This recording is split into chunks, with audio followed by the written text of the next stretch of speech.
J. Michael Show.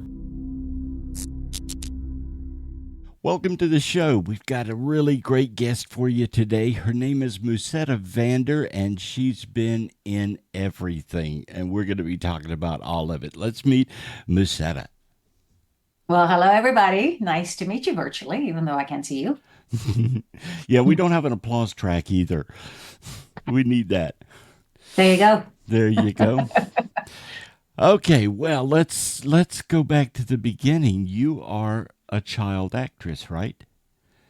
I didn't start in acting. I started in dance. So I started as a professional dancer. My mother was a ballet teacher, so I pretty much grew up in a dance studio. My grandmother played the classical piano, so pretty much my cradle was next to the classical piano in a studio every single day. And I started in dance, in theater and dance, and then from there it was just a natural progression into the arts, into film.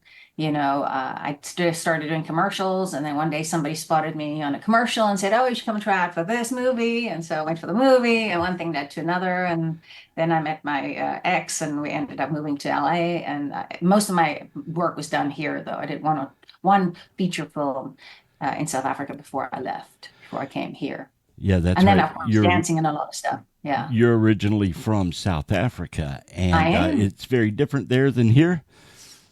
Yes, I think South Africa is kind of modeled after America in many ways. We have a very similar lifestyle. It's not a very different lifestyle. It's like, as far as the language is the same, supermarkets, the outdoors, it's movies. It's the same thing. I just didn't grow up with TV like everybody else, because the time when I was growing up, TV wasn't there yet. So, I'm very thankful for, frankly, because it really, used your imagination much more. I look at kids today, and they're always on their phones. Their heads are always down. I'm like, there's so much out there to go see, it's just unplug them and just go have fun in nature. Exactly. And you were speaking of dancing. You were in several music videos for MTV, right? Yes. Yeah, I did altogether 21 music videos for different artists, varying from Rod Stewart to Tina Turner to Elton John, uh, Paul Carrick, Chris Isaak. You were in a Chris Chris Isaak Isaac. video. Yeah, Yeah. yeah, yeah. It Yeah. was an amazing time. It was when, MTV was just kind of like on the forefront of everything, Hmm. VH1, and it was a really incredible time to be part of that whole movement. Today it's very different, I think, but yeah, everything's timing in a sense. You have the distinction of having been in all three of my favorite sci-fis: Babylon 5, Star Trek Voyager, and Stargate SG-1. And Babylon 5, that was one of your first roles, wasn't it? No, my first role was, believe it or not, on a TV show called Super Force, which was shot in Orlando, Florida. I played a psychic called Xander Tyler, who worked with the police force, and I would like get vibes of where the bad guys were and all of that. That was my very, very first TV show I ever worked on. It was an amazing experience because I got the job and it was on my birthday, and we had planned a trip to go to Hawaii, and I didn't understand how the business worked, and we had planned a trip to Hawaii. So my agent called and said, "Oh, Musetta, you booked the show." And I was like, "Well, I can't do it. I'm going to Hawaii." They're like, "What?" I go, "No, we've got a trip planned to go to Hawaii." They were like, "Are you serious?" I go, "Yeah." So I go home and I said to my husband, I said, I got the show, and it's like right when we're traveling. So I told him I can't do it. He was like, "Are you crazy? Call him up and tell him you want to do the job." And so I called them up, and it was really funny because when I got to the set, the producer, the director looked at me and goes, "So we interrupted a trip to Hawaii, did we?" But I was just so naive, I just didn't Right. really understand how things work and how how hard it can be to get a job. I was just like, well, it's conflicting, so I can't do it. Well, what was your next movie or TV show that you did after you did Superforce? Superforce was my first TV show, and then I believe it was Murder She Wrote with Angela Lansbury. Hmm. I might be mistaken on the order, Angela and Lansbury. And then my first movie was a movie called Monolith. Is that right? No, I hope I'm not getting these out of order. Monolith with Bill Paxton. Ah, okay. Yeah, Which, of and course, then led you to Wild Wild West with Will Smith, right? yes, Yeah. well, Will Smith, this, yeah, he was in Wild Wild West. Bill Paxton was, and Hmm. many other movies. He always worked on all the movies with oh, my mind's drawing a blank right now. Very well-known actor, very, very talented actor, and a great guy, you know. Yeah. I draw a blank often, so that may happen during the show. But also, I was speaking of Wild Wild West. You are actually, in some ways, responsible for the whole steampunk look because the way you looked in Wild Wild West was what steampunk is today. Wow, that's I don't think I was responsible for steampunk, but it was the But you were wardrobe department. contributing. Well, thank you. It's very kind, but I think steampunk was probably already merging into that forefront. Although, you know what? The wardrobe department on that movie was exceptional. I mean, Hmm. the costuming on that movie was just, there was no expense spared. It was absolutely the best of everything. And the design, the costumes, the locations, everything we did was extremely well planned and thought out and done a long time before. I think I mentioned it maybe once before, but there's a cornfield in that movie that the train locomotion is like coming down, this big steam engines coming down. It's where Will Smith and Kevin Kline are have the collar around their necks, and I have to shoot them, to Hmm. decapitate them. And but that cornfield was in Santa Fe and it was planted a year before because they already knew they were going to come out to shoot. So we had a full-on cornfield with this steam engine that came from a museum. So it was really an incredible experience, Yeah. you know, to What go do what all was of it that. like working with Will Smith? He was amazing. He was very easy to work with. He's fun, really funny, just a nice guy all around. I had nothing but good things to say about them. They were really Hmm. nice. And then, of course, you also appeared in "Oh Brother, Who Art Thou?" What was it like filming with Clooney? On A Birth Where Art Thou, it was amazing because I've always been a huge fan of Coen Brothers. So for me to have a chance to work with them on a movie in any capacity was a dream come true. And getting to go all the way out to Jackson, Mississippi, which is where we filmed, and Hmm. to be in such close proximity working with all these, really well-known and well-respected artists and actors. It was just an amazing experience all round. It's like every movie has its own unique qualities to it. Hmm. It's like a family of people that come together, Hmm. and they each have their own. It's like it never leaves you. Hmm. It's at your door. And you got to sing in that movie, uh, Lip sync, lip although we sync. did physically sing. Hmm. Yeah, but we actually lip synced. Okay. Yeah, All right. Well, let's talk about kicking and screaming. You did that with Will Ferrell. yeah, yeah. And what was it like working on that set? And were there any hilarious or funny moments from that filming?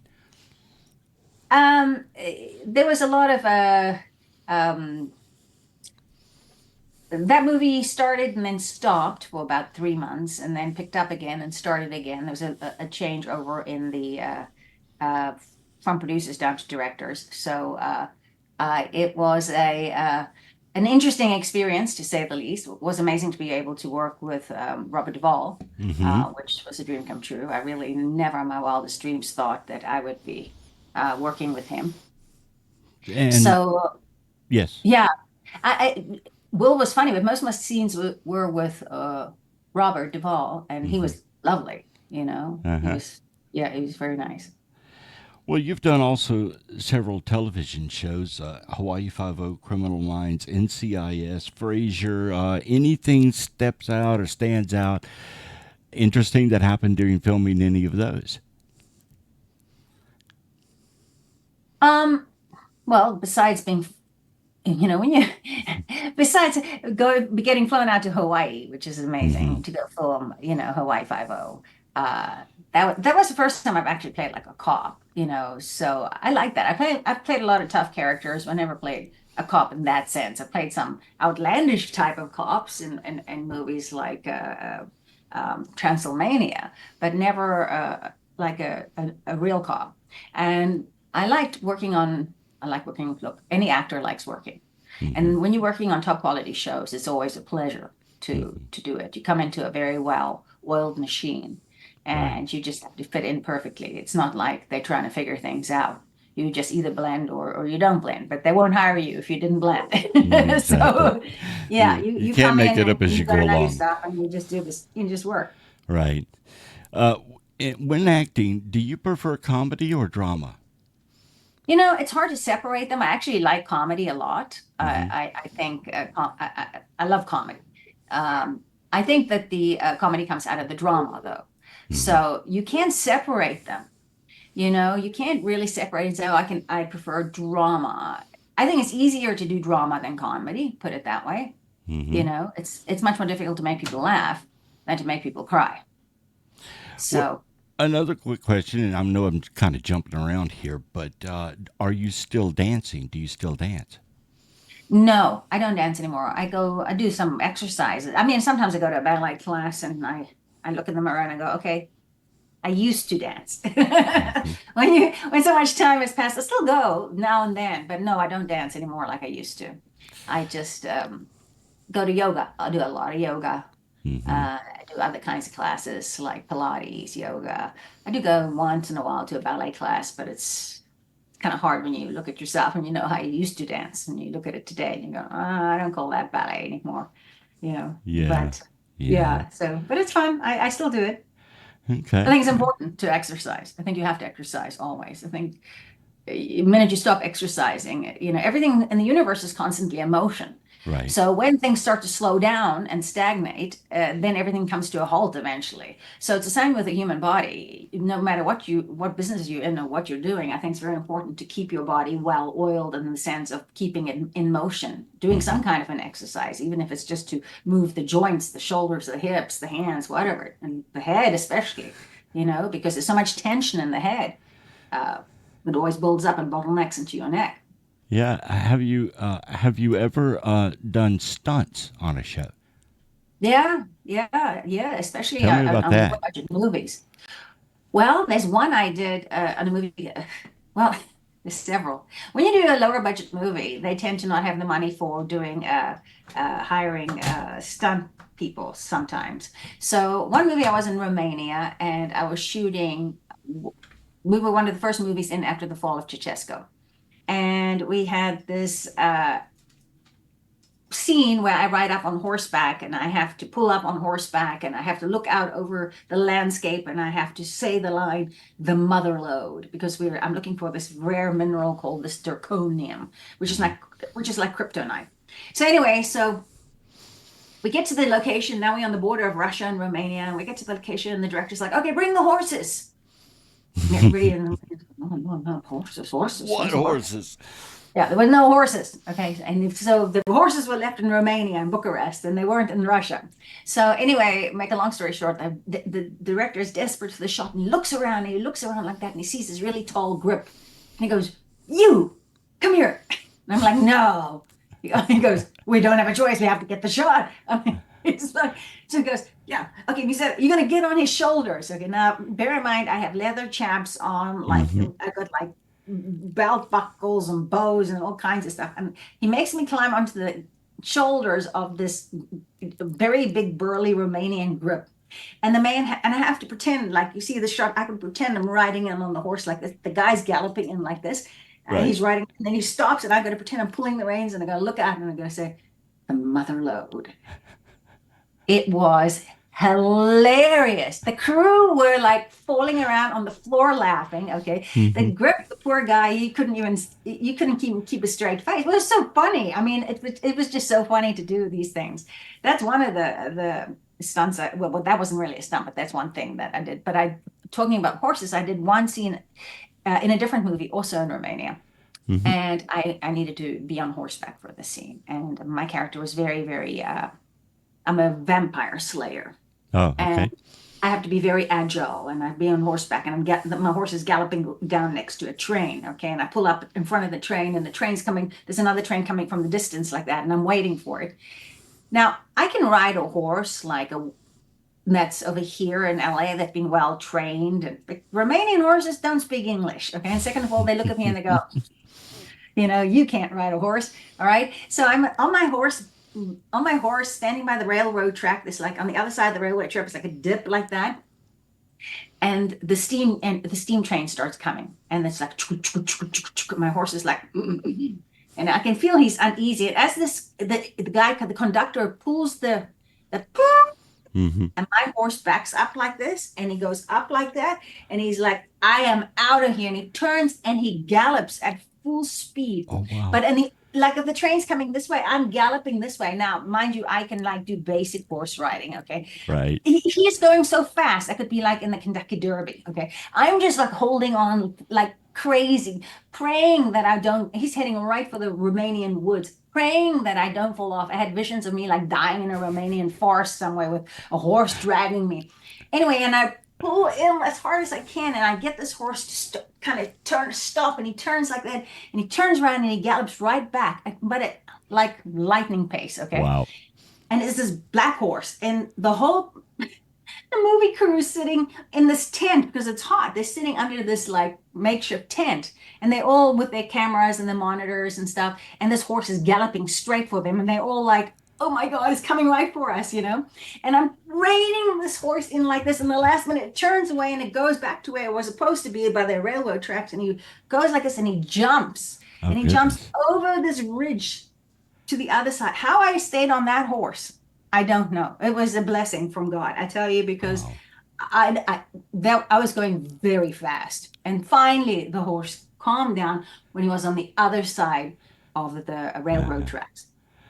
It was unbelievable. Really, the whole thing was unbelievable. And That's one of the you had to stunts. ride a zip line in one scene. Yes, that was the same movie that same horse story movie. That's from the movie Transylvania. And so the zip lining thing, that castle was a real castle in Romania. And Hmm. what was the town called? Sighișoara. I can't remember the town, but it's a real castle with a 1,000-foot drop on either side. But the scariest part was actually when I had to ride the horse across the drawbridge Hmm. that goes into the castle grounds. Because when you sit on a horse, and the little fence on the bridge is very low. Right. So the horse is high, and now I'm on top of the horse. And, from the previous experience where this horse would just kind of take off at the slightest thing, I was looking down like this. Like if anything happens here, I'm 1,000 foot up here, going over this little drawbridge. That was this more scary than doing the zip line. The zip line, once I got it done, I loved it. I wanted to keep doing it. But it was a very high, You have an very, incredible action reel. I was looking at it last night, oh, and thank you. the Xena scenes and some of the other scenes. Do you do your own editing? I do. Hmm. I do. I started with, I went, I've always enjoyed filmmaking, and I was married to a director, so we were always making movies. And I started making my own things that I was interested in. And then I paid an editor to cut the movie together for me. And it cost me a fortune just for a little half an hour show. It cost me a fortune. And I remember sitting there looking at this going, I could do this. And plus, I want this changed and this change. And every change I want, it cost me like, per Right. hour. It Hmm. was just so much money. And this is way before digital editing, right? This is Hmm. like just in the beginning of things. And I was like, no, no, no, no, no. And then as an actor, I went to somebody to cut my first demo reel. Hmm. And I'm normally I like to say what I want. And he said to me, okay, it works this way. We either do it my way or we do it your way. Which way would you like to do it? I was like, oh, let's do it your way. And so he cut a reel for me in such a way that I was like, I never even thought of it like that. And Uh-huh. I loved it. I just loved it. And I thought, oh, this is fantastic, right? Because normally I'm like, the actors go, we want this scene up front, or I want this scene in there. And he saw things that I didn't even think of looking at. And when I saw that, it was like a light bulb went off of me, and I go, oh, that's how you edit. Mm. And then I started editing. I just got my own equipment and started editing, and I love it. It's super creative. It's like everybody should do it. It's like painting. You can Hmm. make or break a performance with editing. You really can. Hmm. So timing and is everything, and moments, and it's a wonderful medium. It's something I've told you once before was whenever you point your camera at something on Instagram, you always come out with these amazing, wonderful videos that you post, and you shoot all that yourself, right? Yeah. Oh, thank you. Yeah. Well, that's just, on the fly as I'm, sticking my hand out of a car window or something. Hmm. I've often wanted to do more. It's very time consuming, Hmm. So I used to shoot everything horizontal because I like the landscape mode. I think it's much prettier. You see more of the image, but everybody is on the iPhone is on the vertical mode. And so I've now resorted to shooting things vertically for the Instagram, but I would much prefer, because I can't shoot both, Hmm. now I shoot vertical. But I mean, I remember traveling. When I travel, I try to, and somebody else is driving, then I Hmm. shoot in the landscape mode, Well, you know. it's like someone told me once, our eyes are on either side of our head. They're not one on top of the other. So this is the way we see things normally. True.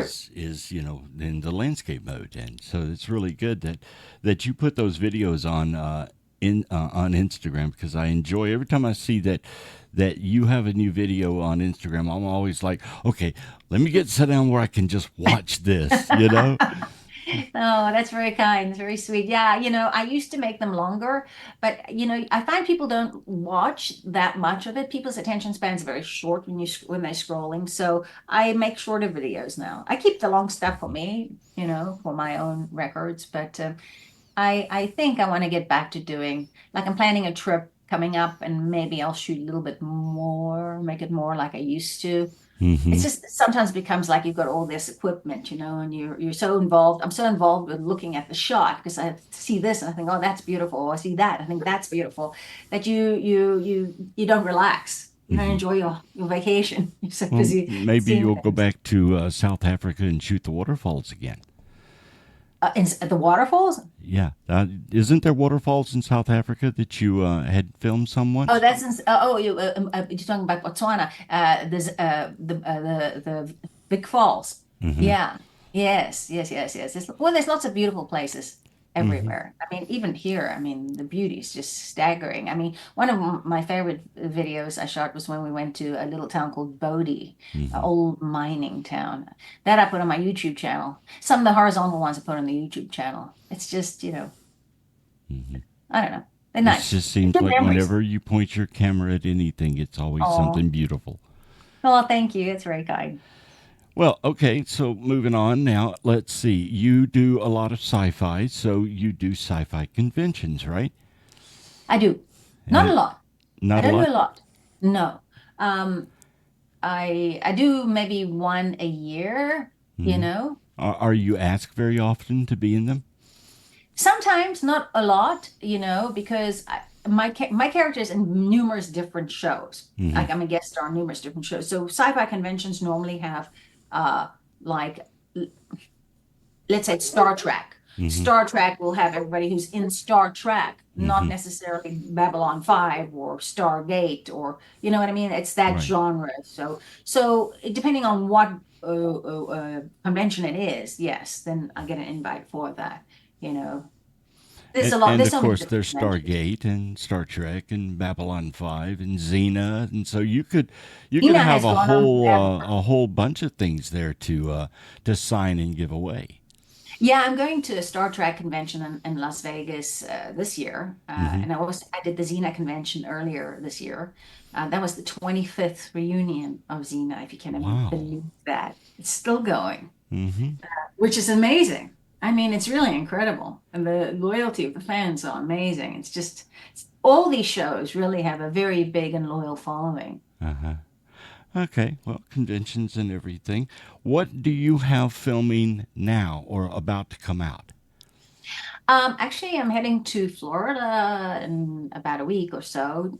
The movie I shot uh, a year and a half ago called The Uncivil War, America Divided is Hmm. going to be premiering in Florida uh, at the end of May. Hmm. And then I just did another film for a young up and coming filmmaker called Mommy, which is Hmm. very different. It's a short film. I think it's going to be very interesting. I just saw the posters for it and I was like, wow, okay, that's really different.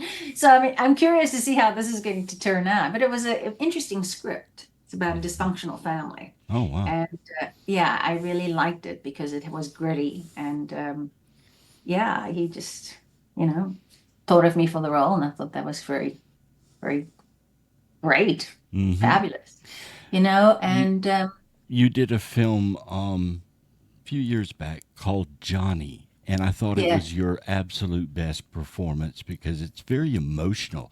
It was very all of the scenes are in are almost all of them are emotional, and you require such range as an actress to do films like that. thank you.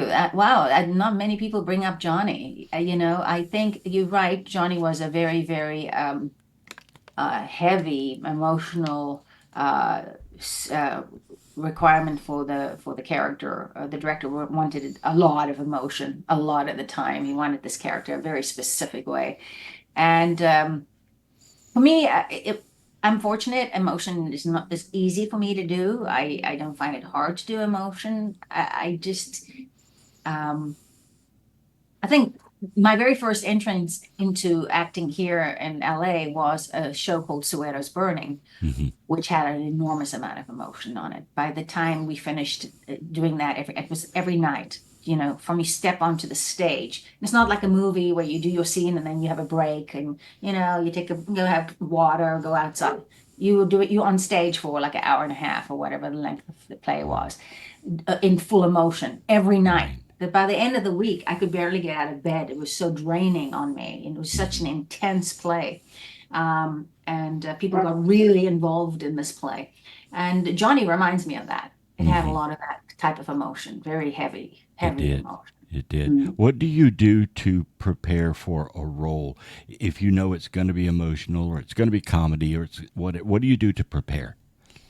Well, like if it's a really emotional role, for me, it's like I said, it's to me, it's not hard. I mean, words have power. Hmm. You know, so when and everything is comes from your imagination. Your body doesn't know the difference between what's real and what's imaginary. For you to be able to produce tears, your body has to believe you're believing this. If Right. I don't believe what I'm doing, I can't produce the tear. Hmm. You So have for to me, be that character. you have to be in that place. Hmm. You have to be in that moment of the suffering or the joy or whatever it is to produce that type of emotion. This is just from the emotional preparation type of side. Depending on what the role is, I mean, I would research the role if it's something that I needed to go and find out about the character, Hmm. or if it's a lot of physical uh, martial arts type of stuff, like I would get into training for Hmm. that, you know. But in general, if it's more life story, I believe that we all have all of these aspects within us. We're Hmm. no different from each other. You just have to know where these neighborhoods are within you.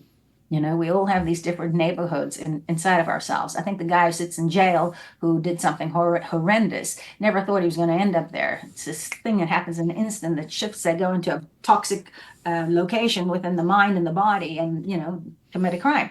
So it's the same with acting. If you want to go into that neighborhood where this character lives, you're there, you know, you become that character. And the emotions just follow naturally from that. Do you find it difficult to remember or memorize lines? No, No? no, I don't. No, I think that because you know, it's just part of the requirement of the job. You start from the beginning. From the first time you start, you learn that. And I've had many different ways I try to remember things. You know, dialogue. I'd never have a problem remembering my dialogue because I don't know. I record myself if I have to learn something for an audition. I will record myself on my iPhone so that I can, hear it back, play Hmm. it back, or I'll read with somebody so I hear it. So it's like if I told you the same thing over and over in the background, you'll hear that dialogue constantly running. You'll be able to repeat it without Right. even realizing you can. You know what I mean? It's just subtly, it just sinks into. And of course, I also sit down and I physically, you know, focus on learning it. Sometimes the dialogue is difficult for me if it's like something that's not normal. Like I remember Star Trek being challenging because it had dialogue that you don't say. Technobabble. No, you're talking about all kinds of stuff that Yeah. you never heard about before, or Right. like even the Made up Stargate, words. the Tok'ra and the Yeah. Goa'uld, and I was like, the what? They're what? What is that? How do I say that? Do you watch the show before you appear on the show to get an Yes. idea of what it's about? Well, sometimes I've not had the chance to look at the show first, but if I, because sometimes you just get an audition and you go in. But yes, if I can, yes, definitely. Okay. The shows I did in the past, some of them, yes, some of them I never had the chance to see. It was just lucky I got the job. But sometimes it's almost a blessing if I don't know. No, you got to be prepared. You got to look at the show. You And gotta. you said that, of course, you started out on stage theater work. Do you Hmm. like theater work more or less than film work? And would you do theater again if asked? Um, I think I prefer film, even though I like the feedback of theater, the live theater. It's an exhilarating feeling. It's Hmm. like being, in a small rock concert, for lack of a better word. You can feel the energy of the people. Would I do another theater? Yes, if it pays, because a lot of theater doesn't pay you any money, Right. and it's a lot of work, and a lot of hours, and it's very hard work, and it's very hard to get people to come to a theater.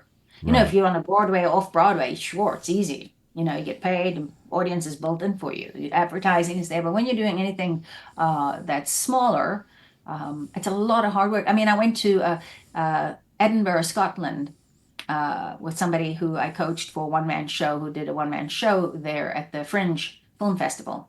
And every day we had to do what is called flyering to bring Hmm. in the audience to see him, to do his one-man show. It was an Right. amazing experience. It was the first time I've been able to direct somebody in a one-man show, but it was really amazing to see all the people and so many theaters with artists in there doing their own things, and even how hard it is for everybody to get people to come to their theater shows because there are so many. The Right. big productions don't have any problems. There's big money behind them, big advertising behind them. But the little independent guys who are like, and they are thousands of them, it's, Yeah. yeah, it was amazing. I must say, it was an amazing experience. Do you like the promotional aspect of films, theater, things like that, doing that? You mean like the press? Yeah, I don't mind. I mean, I enjoy it. Look, I think it's a very blessed lifestyle if you can handle it, Right. you know, Yeah. And because it's like, do you like talking about yourself? I don't really like talking about myself. I like being able to share my experiences with people. I can't, I'm not the kind of person like it's the same thing with me on Instagram. I can't really just post I have to try and give some kind of substance to what I'm doing. I Hmm. can't just I can't do the look at me, look at me, look at me. I can't do Yeah. that. I just it's my brain just you have to do it as an actor, Right. but I'd much rather shoot like nice, epic uh scenes of nature And you and do. amazing events. Yeah. Yeah. And you do. You Thanks. do you intentionally try to keep a barrier between your professional life and your personal life? Uh yes, I do. You mean in public, or how do you mean, how are you referencing that? Well, I mean, just thinking that when you put something on Instagram, like you said, it's nature. It's wherever you've been or something you're doing. It's like a vacation video, but you don't just get on camera and talk like, "Hi, I'm doing this or No, that I or I where I am I at." don't. Yeah. Yeah, you don't do that. You don't. You make a separation between who you are professionally and who you are personally. A lot of people are Some people tell me I should do that. I should start talking about. If I have something to say, I will get up there and talk about it. But I don't like discussing my personal life Hmm. with strangers on it's my personal life. Otherwise, what's the point of calling it a personal life, right? Exactly. So yeah. So but when I can, I do come out and I talk on camera. It's not often because I don't know. Mm. It's a lot of. I'm really picky with what I put onto. Right. But occasionally Yeah. you do give talks like on meditation Yes. and things. Yes. Yes. I like teaching. Uh-huh. I've been teaching for a very, very long time. I like teaching. If I can add value to something, I will talk. Hmm. If I feel it's valueless with what I'm going to be saying, I have no interest in just spewing some valueless words out there. Right. Uh, if I can enrich someone's life by what I'm doing or saying, then I will speak. Hmm. Hopefully that they find it enriching. But that's the kind of my the only time I come out and speak like that. Do Yeah, you do the cameo videos for people? I do. You Yes. do. And where would someone Yeah. find a way to get you to do a It's on video? Cameo. You can look for me on Cameo. My name is there. You can look for me on Cameo. Hmm. I think there's a ton of actors up there. But otherwise, I have my own website, musettavander.com. Although that's not where you would be able to do a cameo with me. But or if you need a headshot, autograph, sometimes people send me stuff, and it will go through there. Or Instagram is really where I'm mainly active. I don't do Facebook very much. Hmm. I had such a problem with the Facebook and the Instagram because my acting name and my legal name are different. So they wouldn't verify me and they blocked my account. And then one of my accounts went missing for like forever. And then I was like, Yeah. I do and a I lot can't on. and I was like, forget, I'm not verifying it anymore. If you don't know this is me and you follow somebody else, then I don't know. And you used to could get the check mark, but now anybody can buy one of those. Right. So I'm unique now. Hmm. Okay, well, that was something I was going to bring up was your website. It's musettavander.com, and you can see all kinds of things that you're doing right there on that website, right? Yeah, it hasn't been updated in a long time, but it is linked to my Instagram. Hmm. So because I mainly work through Instagram, you'll see what's happening, what I'm actively doing on Instagram there. And then, of course, I have the healing website for any kind of healing stuff, which is Hmm. tied into that website, but it is separate. Yeah. And tell me about your healing. What do you do there? I do medical qigong, which is energy healing, but a more in-depth version of energy healing, kind of like an in-depth version of Reiki, for lack of a better word. But we work on meridians, channels, acupuncture points, and very closely with the emotional component to healing, Hmm. because whatever manifests in the physical body is first sitting on the energetic fields. So it's really, I found it profound. I, I pretty much cured myself from a debilitating surgery. Hmm. They wanted to fuse my spine because I had a 7.5 millimeter herniated disc. I lost the use of my tricep. I was literally like this the entire time. I couldn't even sit still. I was in so much pain. And they wanted to cut my neck open, remove the trachea, take the disc out and fuse my spine. And I was like, are you insane? He's like, oh, we've Really? been doing it for 20 years. And I was like, well, clearly it's time for a change. I was like, you're gonna fuse my spine and then it's gonna go to somewhere else in my body and then somewhere else. Yeah, he's like, well, yeah, we can't guarantee anything. I was like, no, nobody's fusing nothing. Get away. I didn't know what I was going to do or how I was going to fix it. Right. And luckily, I had just been introduced to Qigong at that time. So I started, I refused to admit that I could, or to figure, I refused to try it. I thought, no, there's got to be something else I can do. I went everywhere else. I went to the Curl and Joe. I was submerged into a pool with like a jock strap thing around my neck with weights around my waist and dropped into a pool. So just try and decompress my spine. I was diagnosed with scoliosis of the spine because my x-ray did look like an S, but it was really all the stress in the muscles that had pulled my spine into an S. And obviously, if you take a photo of it, then you have an S there. So once I learned how to release all of that, the whole spine went back into realignment, the disc went back into its place, the tricep came back. I couldn't lift a glass of water Wow. beforehand, not a glass of water. That's how I had nothing. I couldn't even drive a car, I couldn't step on a brake, I couldn't, nothing. And so I had a very patient teacher And he kept saying, Musetta, why don't you try Qigong? And I was like, no, that's for like a wizened Chinese master on a mountain, not me. I know nothing about that. I don't have any experience. He's like, just try it. No, no. And I went everywhere. And I acupunctured. I went, I exhausted everything. And then finally, and I was still in pain. And then finally one day I sat down and he said, why don't you close your eye? I was like, okay. I closed my eyes and he led me through an interiorization process where I discovered so much about myself and why I was in the condition that I was in. You know, your emotions are very strongly connected to what's happening in your life. Exactly. And if you are not looking at where your emotions are living and what's manifesting in your body is constantly, you know, communicating with you. And pain is the language it uses to communicate its needs to you. Right? So if you keep ignoring it or numbing it or trying to cut it out, it's not going to address the underlying root cause. Right. Healing gets to be really, really simple. You know, and when I managed to completely recover from this, I was so amazed and so happy. And I realized if I can do that, anybody else can. Anybody else can. That was the last thing on my mind I ever thought I would ever do or be interested in. And now you are teaching it, practicing it. Have you helped a lot of people with it? Yeah, I do help a lot of people. I only go by word of mouth. So, you know, I work sometimes remotely with people, sometimes in person with people. And it's really a re-education process because we've been so far removed from the healing capabilities of our body and understanding what we are, who we are, and what we are really capable of. It's kind of coming back to the wisdom of the body.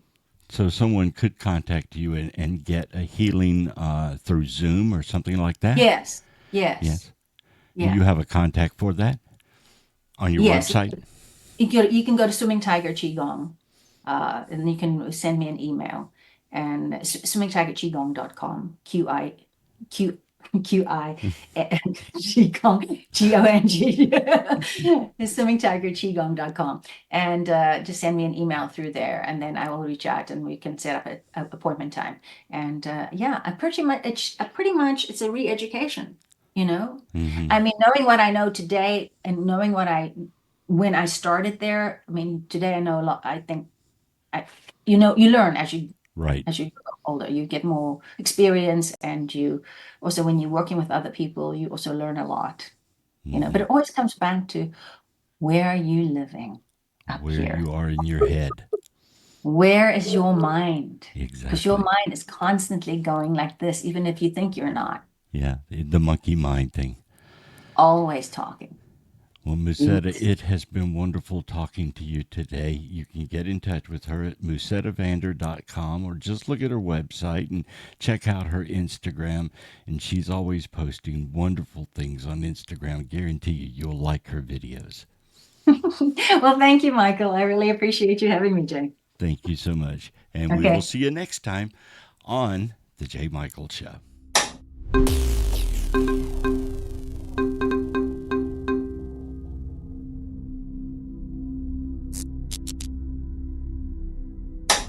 Goodbye.